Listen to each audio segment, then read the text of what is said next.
her because she was the one that told us that the they when the war was coming, they did it early. Yes. It's interesting. Are we ready? Just about. That was really very nice set of stories. Okay, here we go. I've been feeling that way too. I'm getting older, but not feeling it. I know. Yeah, that's the way it should be. We're on. You described at least one social event that you remember. Can you think of other ones that really stick in your memory? Social functions that have been held here at Circular. The house churches were actually started after we came and were quite successful. I don't know why. We overlapped. We were in the North Area House Church, and Edie Disney was in that. And Edie quite often got a lot of people at her house. So when we had our Christmas party, it became the church Christmas party because everybody would come from the other groups, and we just kind of knew traditionally that was so.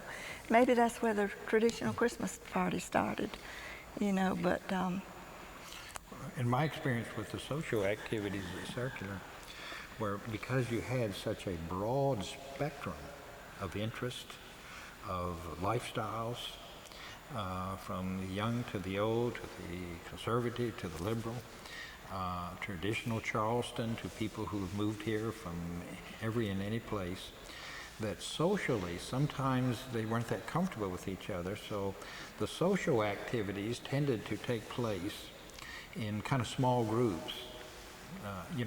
And socially, I think people of like interest tend to gather. And so Circular's social life was more of a spectrum, if that's the right way to say it, of different interests and different cultures. And they would all come together on a Sunday morning.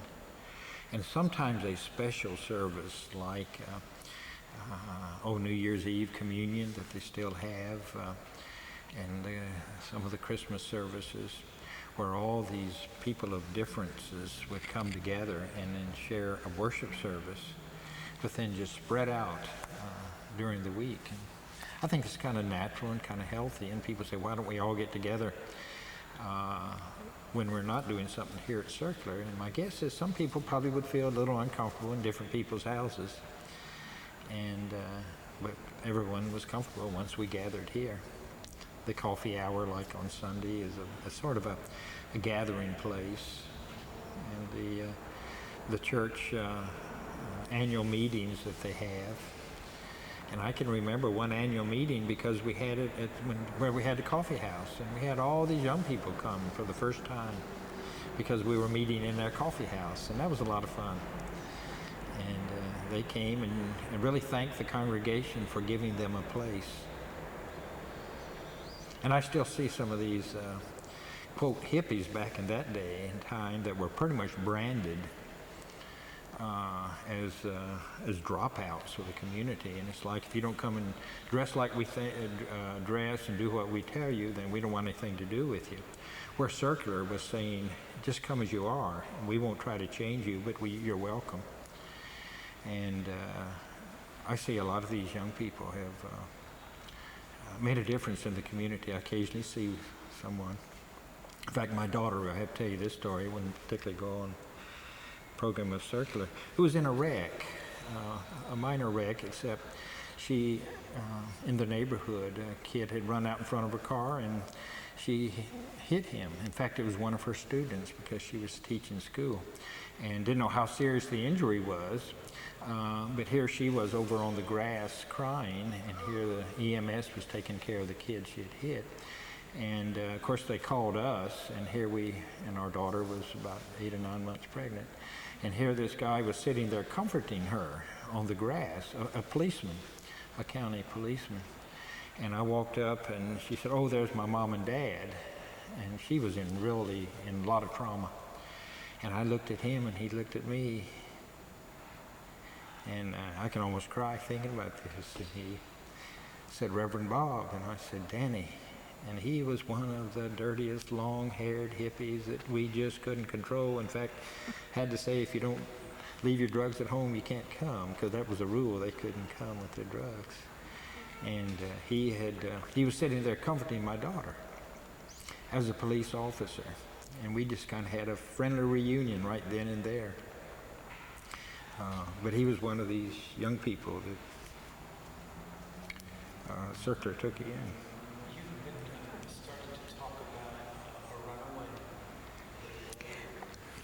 This is a human interest story, but a lot of people remember Bert Keller's cat, Maggie, who was quite famous. And Maggie was gotten for a runaway girl from Florida who had worked her way up and somehow got to our center. And so she stayed with Bert, and they were afraid that she would keep running, and thought if she had something that she could call her own, that she could become attached to, it might keep her here until her mother could come and get her. And that was Maggie. And then when she went home, Bert was left with Maggie. And Maggie's feet had never touched the ground. And when Bert went off, he brought her out to the north area to stay with us. And her feet touched the ground and the top of a tree. We had to climb up, get Maggie out the tree. And one of the times that Maggie stayed with us, she had her first litter of kittens. David Rosin's wife picked the first kitty from the litter, and she became quite a member of our family when Bert was gone on vacation.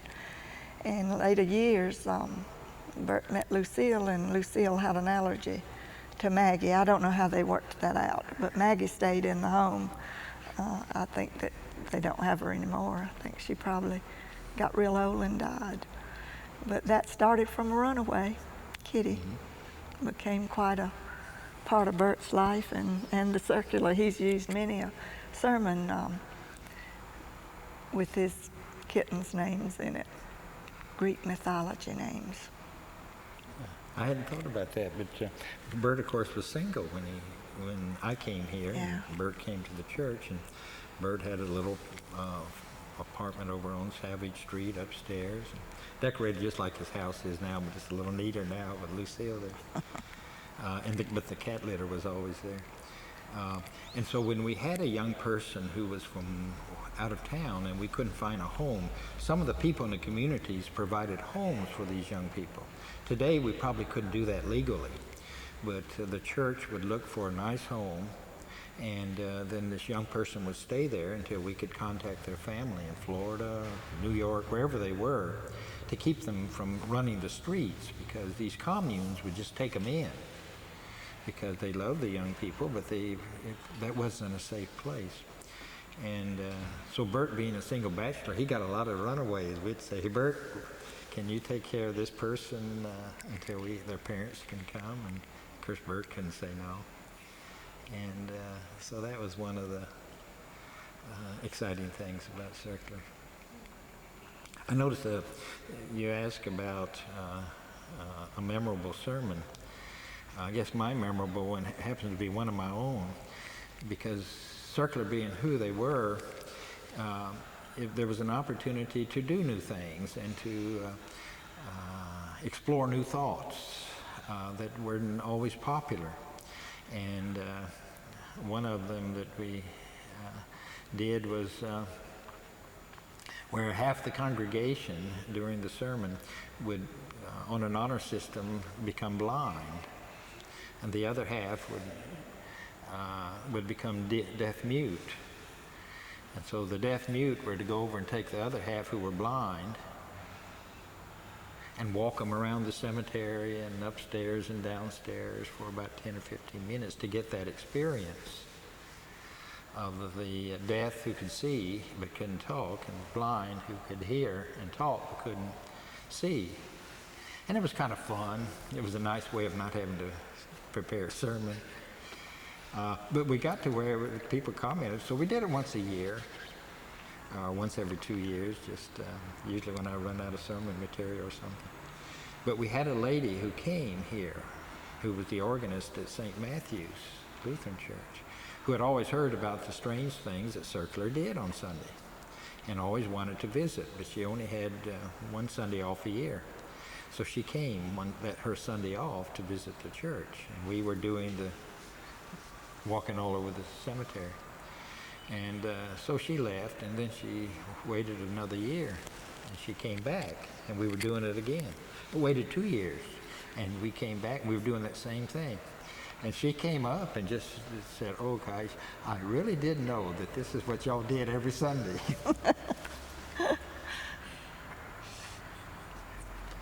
And my mouth fell open, and she was so serious about it. We stopped it, didn't we? What? I think we stopped doing it. Oh, yeah, we stopped doing that. Not experienced that.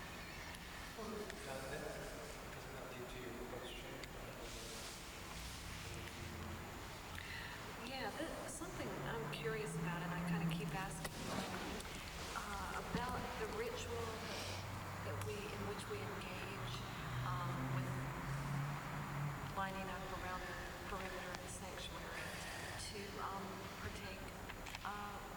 Is that something that was done when you all first came to Circular, or do you know the origin of that ritual? Gosh, I can't remember. What I remember, we did that back when I came. I don't know whether it was done before I came or not. But one of the things, and this may be more kind of who I am, is not wanting to do the same thing the same way all the time. And you can imagine people who are interested in tradition and history would not like some of the things I do. And communion was one of those, that we did communion differently. And one of the ways was to get in a circle, and when we had enough people to do that. Another one was starting the bread, or breaking the bread rather than having little pieces. And when we were smaller group, we used to pass the common cup. And sometimes people would come up and have communion, sometimes they'd sit in the pew. We have done it just many, many different ways. And so I'm not sure where the origin. It might have been somebody said, "Let's do it this way." And we said, "Gosh, okay." The young people who were here, the hippies, wanted to do it one time and said, "Why don't you all use coffee rolls? Is there any reason you can't use coffee rolls and serve bigger pieces than just a pinch?"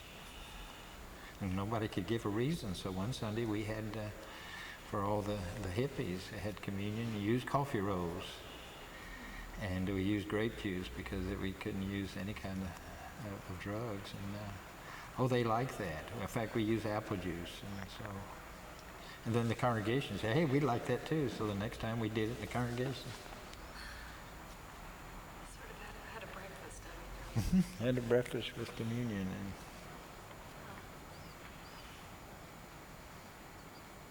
so there's a lot of different ways we served communion. And how about the coffee hour? Was this something that was always done since you all have Yeah, You know, you started that. Bobby asked to start that, and in fact, we did the refreshments and all for a while, and not elaborate. So when we wanted to ask people to volunteer to do it, that they wouldn't feel like they were in competition with somebody who was in the kitchen all the time. And it was quite successful. Just a time to get together. People had a hesitancy to leave Circular after the service was over. It was like they wanted to talk or discuss or meet people, and rather than just going into the churchyard, we started the coffee hour, and it's kind of kept up. People cared about circular time, Bert time, Bob time, standing committee time. Well, what I discovered, I came here, I was kind of rigid with time too. But circular taught me that what we're doing is far more important than keeping it in a particular hour or 30 minutes. And why don't we do what we want to do, and if somebody wants to leave, you can leave, and no one ever questions that. So I got kind of used to that, and it feels good. And so it's, I don't come always looking for it to stop right at 12 o'clock, and I don't think anyone who comes to Circular Long does.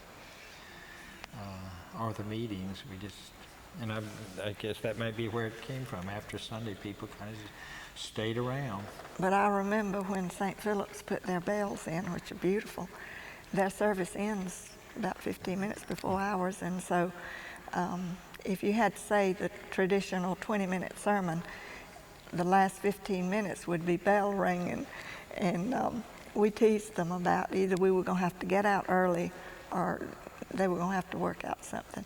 And I believe y'all worked out something with the bells being delayed, didn't you? They were loud. We'd have to stop. And we didn't have any air conditioning in here, so the windows were always open. And you felt like you were inside the bell ringing. They were beautiful, but we chuckled every Sunday when they'd start ringing and the sermon was about midway through.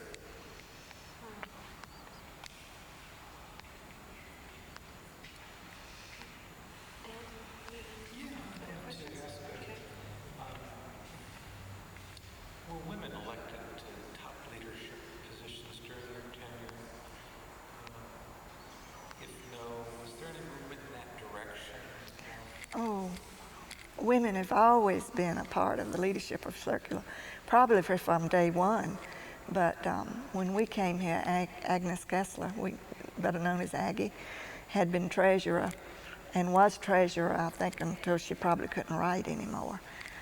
Kay Sharp, of course, in our tenure was the first woman elected to the Clergy Society, which is really apart from Circular.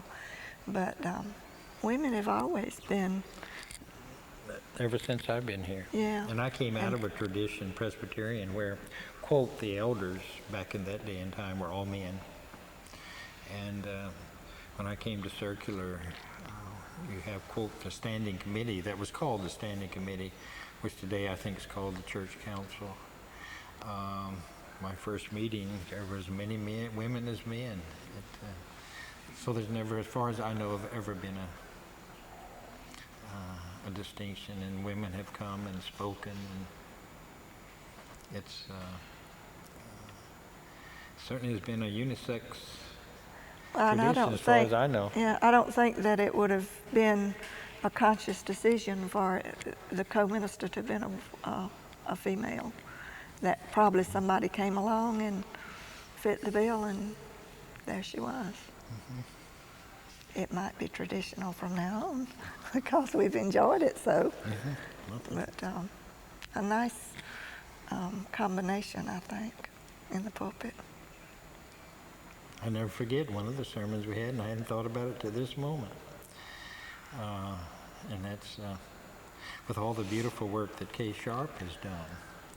And you probably know this, and have heard it, where Kay was really one of the first associate ministers during the war when I think the servicemen, Circular, opened its doors to the servicemen to come, and had many programs for them. And Catherine Sharp was the head of that group. And she always being a part of the community life, and in her teaching and her counseling. I remember having a sermon one Sunday. I said, gosh, it would be so much better if Kay were up here talking about it. So I got her to come up and join me, and I think we both stood at the pulpit and we answered questions back and forth and talked together in a dialogue. And that was a lot of fun. And people laughed and asked questions, and so we could. That feeling was always here. She was Catherine Moy when she first came, and she knew Bill for years. And when he came home from the war, she married him. And so that was. We have a question. What memorable spiritual growth experiences has the church stimulated? Or what spiritual need has the church met? And Donna Meyer designed this question. And it sounds just like, what events, activities, or people were important to that growth? If spiritual growth, are you thinking of in a personal way, of what it's done for me? Yes. If there's anything that you feel you could share. Regarding spiritual growth, you and I probably answer it differently, but to me it's been a spiritual journey that in my coming to Circular, even back in '68, there was a part of me still quite uncertain. What do I want to do, and where do I want to go, and how do I want to do it, and how do I want to be a minister, or whether I want to be a minister. And because of the spirit that was here at Circular, and the Come As You Are allowed me to continue that journey, which allowed me to leave the pulpit and go into marriage and family counseling, and to be free to think about that long before I ever left, and even to be free to say I'll do it and then decide not to do it, but to finally do it.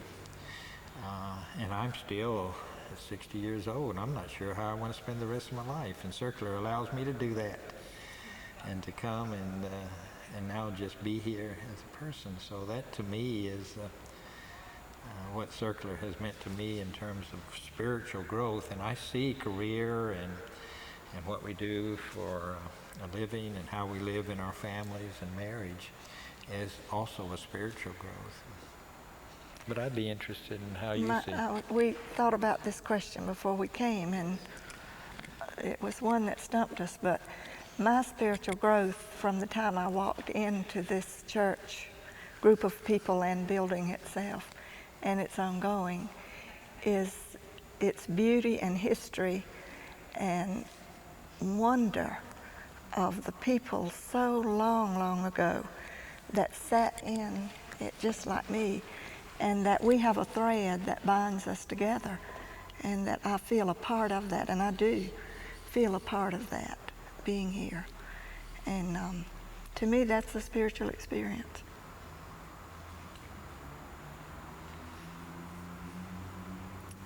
This question, I actually think we should end on that because that was a very nice answer. But if I don't ask this question, we're going to hear an answer. Could you describe Circular's greatest trial, and then maybe Circular's finest hour? To me, the greatest trial has to begin with my knowledge of Circular when I came, and those 37 beautiful people, all different, wondering, and the question, where do we go from here? And the thought of Circular just becoming a building for people, tourists to come. That was actually a thought, and that was actually a real possibility. And some said, hey, that's maybe the best way we can serve our community, is just be a landmark, and all of us go and to different churches. And I remember they're pondering that, because how could so few people begin again? And they were losing a minister of 10 years who had been a leader, but their leadership, they have stopped doing a lot of things, and that was a real trial, and where to go from here type thing, financially and leadership. And then to me, the greatest triumph is what's happening now. It's just wonderful to see here, and I don't know very many people, but to see all these people come, and the church full, and people still coming from all walks of life, from all parts of the country. And I notice people leave, they don't leave Circular, they write back. And to me, it's just the ongoing of what Bert has done and how he has, as part of his life. I think Circular, Bert would say probably the same, that Bert found a home here. And while Bert and Lucille and his family has led the church has been very much a part of their life too. And I just see what's happening now as something beautiful. It's I don't know why I call it a triumph, but it continues to triumph, and I think we'll continue to do that for years to come. What do you think?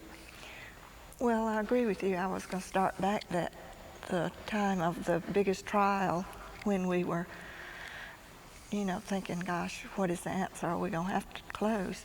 The most memorable would be from there, blooming again and being able to preserve this sanctuary and start the new programs, which of course have, just like you said, what's happening today, it's continuing. And I imagine it'll be continuing hundreds of years from now, because I can't see that spirit dying. Well, before us, and of course you'd have to read about this, there was the earthquakes and the fires that destroyed the church. And I'm sure a lot of tragedies back in those days in which the Oh, well, I can church was tell devastated. a little human interest story. Somebody else might do it. But I hope you've seen the circular silver, which is quite valuable. And that silver used to stay on the premises, and it used to be in one of those little corner closets back there in a barrel.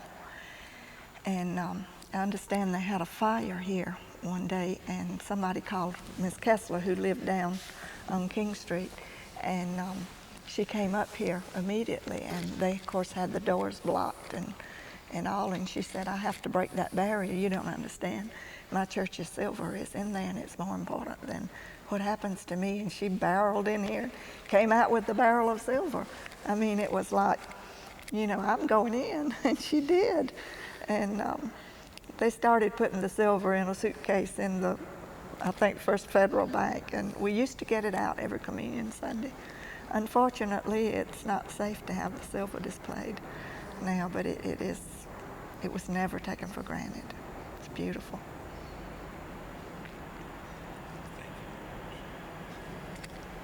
It's been a pleasure. And This goes back really to a number of things that you said, but you indicated when you all first came there were 37 active members. And we know that there at one time was a huge membership. So do you have a knowledge of how the membership decreased so substantially? I can only guess, and of course this, Kay and Bill Sharp, who were here, and some of the others may have their views. If I remember, when Dr. Barnhart had come 10 years earlier, the church was unable to, quote, have a full-time minister who could have services on Sunday but also visit and design programs like I had the freedom to do.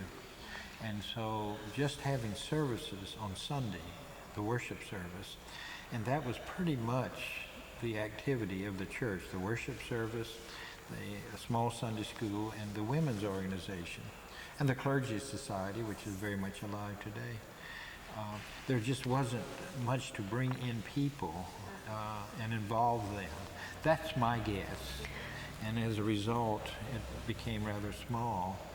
And so were there 37 people or 37 families? I counted, I remember, 37 active members and about 10 active families. And that were on the roll. A lot of people were on the roll, but hadn't been here in years. They had not. Very different than today. I was just thinking of a personal tragedy and watching the baptismal fount. So one Sunday morning, where Rose said we didn't have running water in this building. The restroom wasn't there, so we had to go over next door to running water, and you couldn't always be sure it was running. And I was having baptism one Sunday morning. And suddenly the family came up, and we'd gone through and had asked the questions to the family and to the congregation, and it was a beautiful moment. And I had the baby in my arms, which I did as Bert does. I walked all around with the baby. Looked in the baptismal fountain, there was no water. And as I stood there for a moment, a panic, I recognized that baptismal fountain. You look at it, and you can't tell whether there's water or not in it because of the way it's clear. And the water is clear. And I asked myself, do I interrupt this beautiful ceremony? And because one of the deacons who was going to put water in didn't come that Sunday, and I think in the rush of things, I had forgotten too, and it was nobody's there. What do you do in a moment like that? You put everything down, take a paper cup, and go over to Lance Hall, and come back and put the water in. What do you do in that at that moment? And I never told. Oh, so hoping we find out. Right? No one knows what baptism that was.